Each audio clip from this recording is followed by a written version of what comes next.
এই অবরোধ অনির্দিষ্টকালের জন্য আমরা যতক্ষণ পর্যন্ত ঢাকা সেন্ট্রাল ইউনিভার্সিটি অধ্যাদেশ না পাবো, আমরা সুশিক্ষা যতদিন না পাবো ততদিন আমাদের এই আন্দোলন চলবে।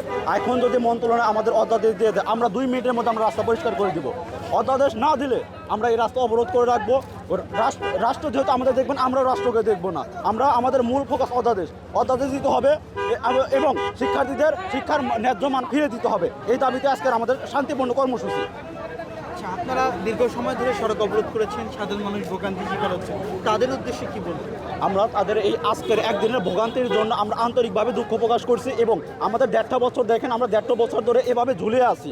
আমাদের বাড়িতে আমরা ঢাকা শহরে একটি গ্রামের মাধ্যমিক পরিবারের সন্তান যখন পড়াশোনা করে, তাদের কিন্তু সর্বনিম্ন মাসে 10,000 টাকা খরচ হয়ে যায়। তা এই ব্যয়বহুল খরচ বহন করে আমাদের বাবা মা কিন্তু আমাদের এমনিতে রাখবে না এখানে। তাদের আজকের দিনটা ভোগান্তি হচ্ছে। আমরা 1.5 বছর ধরে এইভাবে ভুগতেছি। আমাদের জন্য কি বলবেন? আমরা কি করতে পারি? রাষ্ট্র আমাদের দেখছে না, আমরা কেন রাষ্ট্রকে দেখবো এখন? আমাদের প্রথমত দাবি ছিল যে একটা ভার্সিটি, ঢাকা সেন্ট্রাল ইউনিভার্সিটি, যেটা ইন্টারিম গভর্নমেন্ট দিতে রাজি হয়েছে এবং তারা খসড়া একটা লম্বা আকারে খসড়া প্রকাশ করছে।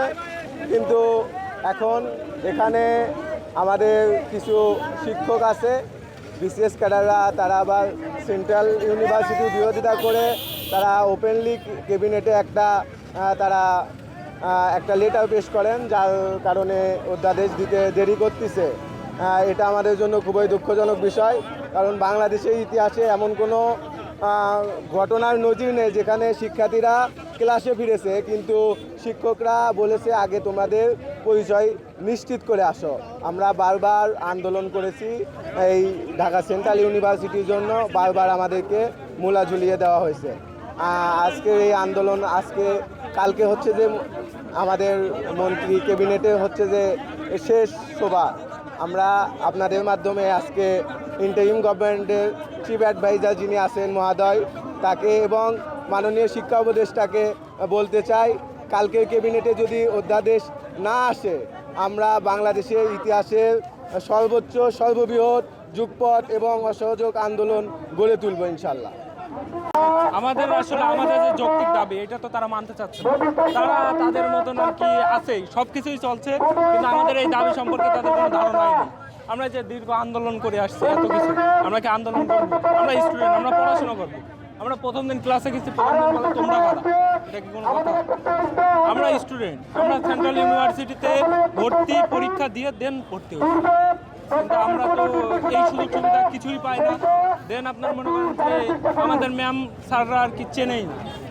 তো এটা তো আমরা কি দাবি জানাচ্ছেন? আমরা অবশ্যই অধ্যাদেশ তো আমাদের লাগবেই। এখন আমরা এতদিন যেহেতু কষ্ট করে আসছি, এখন আমাদের লাস্ট ক্যাবিনেট আর কি আপনার কালকে তো লাস্ট, তো ওখান থেকে আর কি আমাদের অধ্যাদেশ লাগবে কালকের ভিতরে। এখন এই জন্যই আমরা রাস্তাটা হচ্ছে ব্লক করে রাখছি। আছে আমাদের কর্মসূচি সারাদিনে আছে, যখন আর কি সিনিয়র ভাইরা যখন ডাক দেবে, যখন বন্ধ করবে তখন বন্ধ হয়ে যাবে।